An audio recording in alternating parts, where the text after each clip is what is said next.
अमर सिंह चमकीला 8 मार्च 1988 दोपहर के करीब 2 बजे जालंधर से 40 किलोमीटर दूर महासमपुर नाम की जगह, जहाँ एक सिंगर और उसकी पत्नी अपना स्टेज शो करने पहुँचे। उन्हें पता नहीं था कि आज उनका स्वागत तालियों की गड़गड़ाहट से नहीं बल्कि गोलियों की तड़तड़ाहट से होने वाली है। जैसे ही सिंगर अपनी टीम के साथ गाड़ी से उतरते हैं, सामने बाइक पर बैठे सवार उन पर गोलियों की बौछार कर देते हैं और 27 साल के सिंगर और उसकी पत्नी की वहीं पर डेथ हो जाती है। हम बात कर रहे हैं पंजाब के मशहूर सिंगर अमर सिंह चमकीला और उनकी पत्नी अमरजीत कौर की।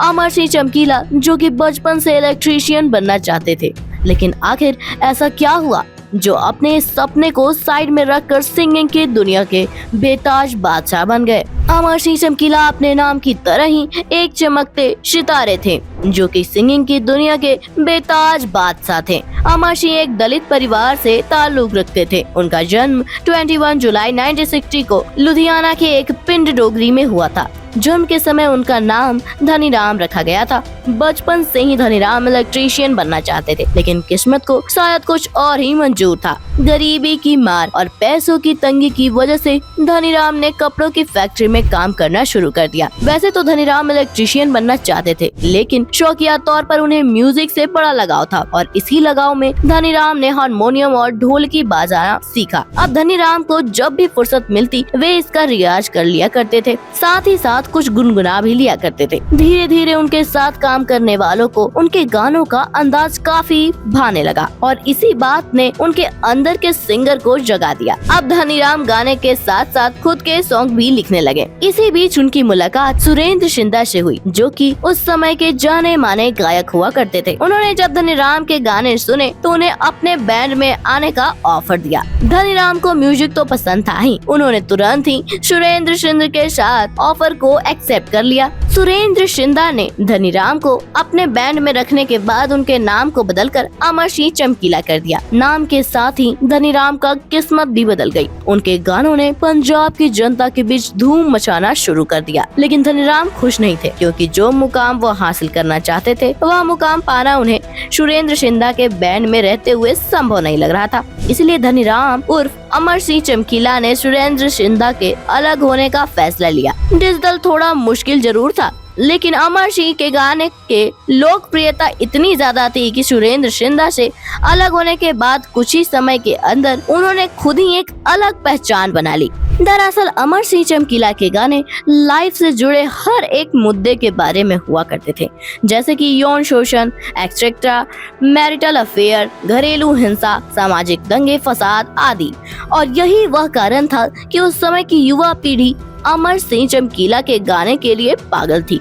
गानों का क्रेज इतना ज्यादा था कि देश तो क्या विदेश में भी उन्हें स्टेज पर परफॉर्मेंस के लिए बुलाया जाने लगा। इसी बीच अमर सिंह के फैंस ने उनसे डिमांड की कि उन्हें अपने बैंड में एक अच्छी लेडी सिंगर रखनी चाहिए, जिसके बाद उन्होंने एक अच्छी सिंगर की तलाश शुरू कर दी और उनकी यह तलाश अमरजीत कौर पर आकर रुक गई। जब अमर सिंह चमकीला अमरजीत कौर के गाने को सुनते हैं तो उन्हें ऐसा लगता है कि यही वह जोड़ीदार है जिसके साथ मेरे गाने की केमिस्ट्री बिल्कुल फिट बैठेगी। यही सोचकर अमर सिंह ने अमरजीत कौर को अपने बैंड में आने का ऑफर दिया और अमरजीत कौर ने एक्सेप्ट कर लिया। इसके बाद उन दोनों की जोड़ी ने ऐसा धूम मचाना शुरू किया कि पंजाब की जनता इनके गाने के अलावा किसी और के गाने को सुनना भी नहीं चाहती थी। सन 1985 का दौर था जब पंजाब की जनता के बीच अमर सिंह चमकीला के गानों का क्रेज इस कदर बढ़ गया कि उनके गानों के कैसेट जब भी मार्केट में आते थे तो हाथों हाथ बिक जाया करते थे। साल के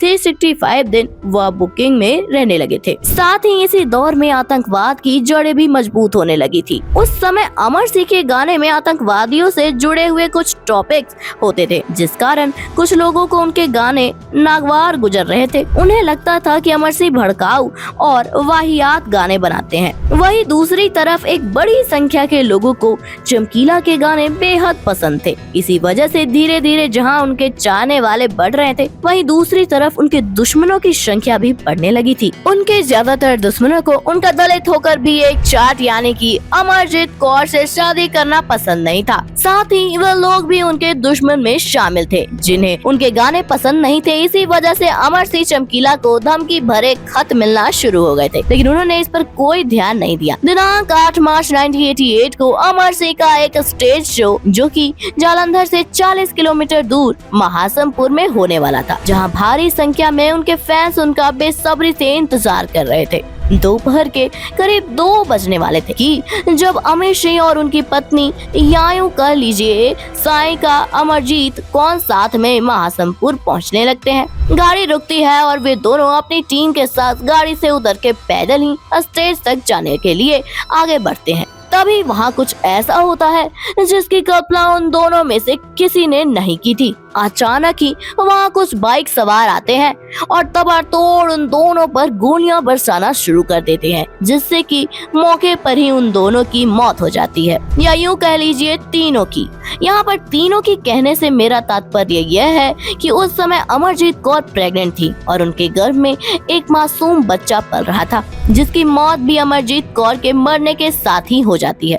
अमर सिंह चमकीला की मौत को उनके फैंस बर्दाश्त नहीं कर पा रहे थे, लेकिन यहाँ ताज्जुब की बात यह थी कि मर्डर के बाद उनकी फैमिली वालों में से किसी ने पुलिस में कंप्लेंट दर्ज नहीं कराई। इस वजह से पुलिस ने इस फेस पर कुछ खास काम नहीं किया।